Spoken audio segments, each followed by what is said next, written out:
Hey folks, Creedmoor Fury coming through with one more quick short. I got my little baggie right here. Y'all seen these before?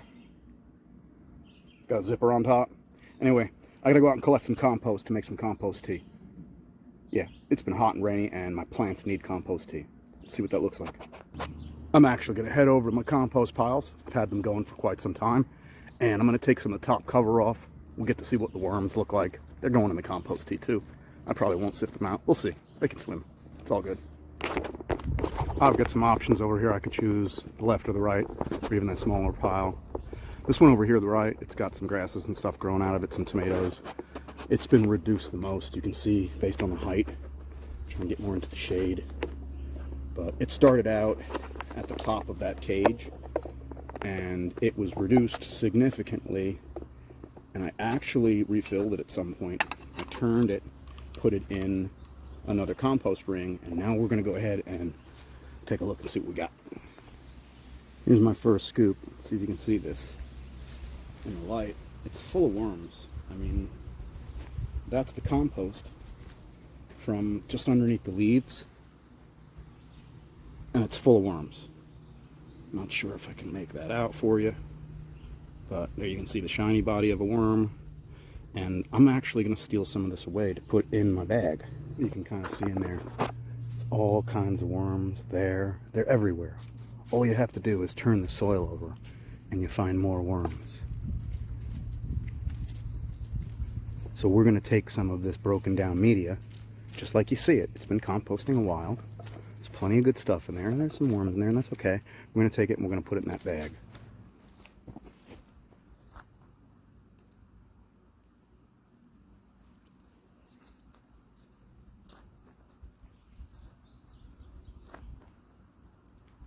I want to gather, I guess, about a pound or so. I'm going to make a 5-gallon batch.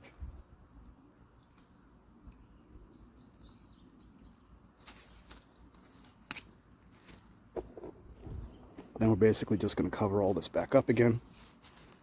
Right over here, y'all can see the sloppy mess of resources that we gather just before the side. All kinds of stuff grows in it. I mean, there's veggies growing in it right now.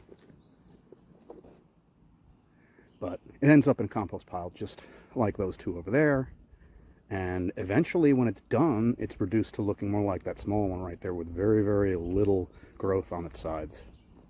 It's ready to go back to the garden in the fall. All right, we're over here with some of my finished compost that's already been sifted. We're going to take some of it. As you can see, it looks a whole lot more finished, but it's been sifted. It's completely composted. Now we're going to take some of that and just stick it in here. It's that simple. I'm going to mix the two together, just like this. I'm going to go get some comfrey leaves. Of all things, comfrey leaves. All right, so here we have some comfrey. You see the flowers and everything. We're using all of this. This is going right into the bag.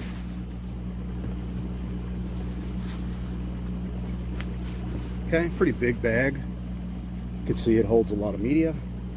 I'm simply going to zip it closed,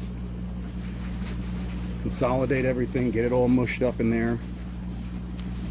We want to get some of that good compost soil biology all over that comfrey. And then we're going to just go ahead and turn a little bit towards here. This is where I've got an active compost tea brewing already. You can hear the air pump. And really all I'm going to do is put it in there. It's just going to go right in there.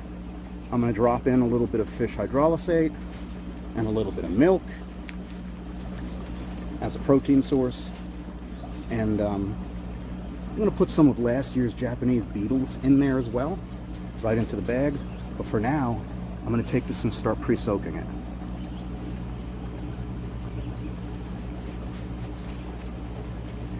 Probably going to have to add some liquid to this. When I do my pre-soak, what I want to do is I want to dunk the bag into the pail. In this case, this pail had some compost tea left over in it, and that's fine. There's nothing wrong with that compost tea. But it was time for regeneration, so that's why I wanted to go out and get some more compost, get some comfrey. I do like the nitrogen content of the comfrey. Bacteria seems to like it too. Suck it up pretty quick. And then essentially I'm going to make 5 gallons of concentrate. So this is going to sit just like this soaking. and I'm going to go ahead and I'm going to get some catalyst, or a food source, basically. A food source is pretty simple. I know that fish hydrolysate is a great food source. I know that a chitin source, any chitin source, is going to be a good food source. I like to use the Japanese beetles that I collect from the previous year, and I like to use a little bit of milk because it has milk, fat, and protein in it. You know, the same things that we need.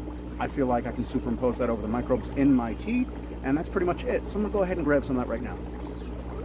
Okay, so here we go. I went ahead and I gathered everything that I need. I've got my zipper bag open. You can see I like to hydrate it so things start to come apart and go to pieces. I'm going to just grab a couple of scoops of these Japanese beetles, pretty simply. Put them right in there. To be sure that I've got some residents in here who like to do work, I'm also going to grab a couple of scoops of worm castings. Plenty of worm castings in my compost.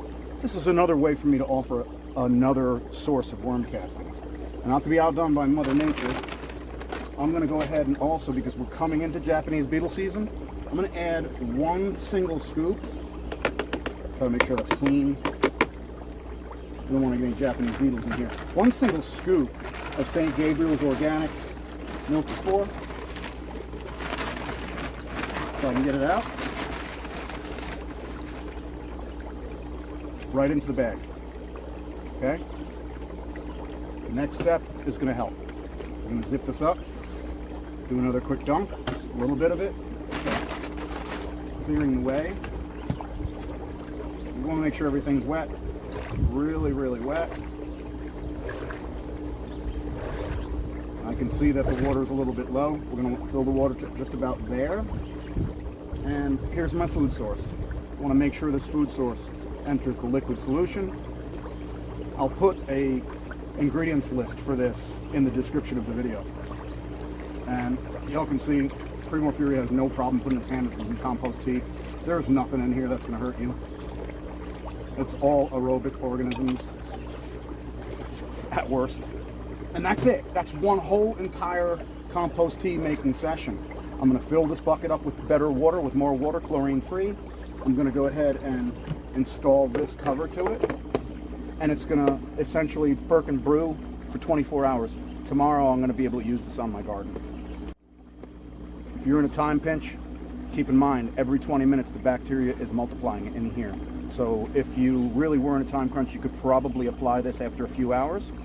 And if you have any that's left in there, refill it with water and let it continue to go for another day. You'll have more for the next day. It's good stuff. Right there. Great way to sow fertility. Now I'm going to go wash my hands.